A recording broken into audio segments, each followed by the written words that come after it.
বন্ধুরা, কেমন আছো সবাই? আজকে রেসিপি নিয়েছি ট্যাংরা মাছের ঝোল। প্রথমে মাছগুলোকে ভালো করে নুন হলুদ মাখিয়ে ভালো করে ভেজে নেব, লাল লাল করে ভেজে নেব।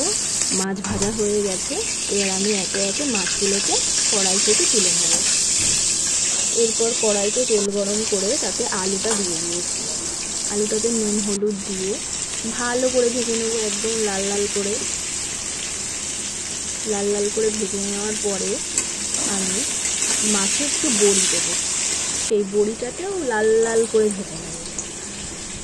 লাল লাল করে ভাজা হয়ে গেছে, এবার আলুটাও আমার ভাজা হয়ে গেছে লাল করে। এবার আলুটাকে তুলে নেব।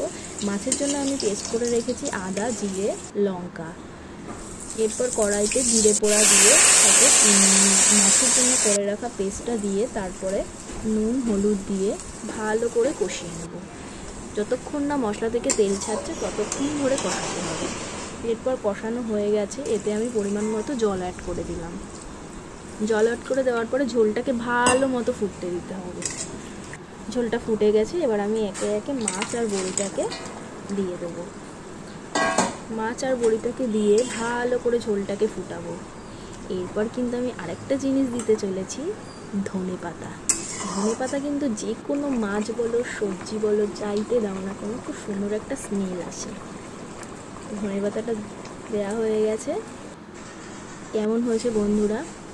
ভালো লাগলে অবশ্যই একটা লাইক কমেন্ট করতে ভুলবে না। ধন্যবাদ।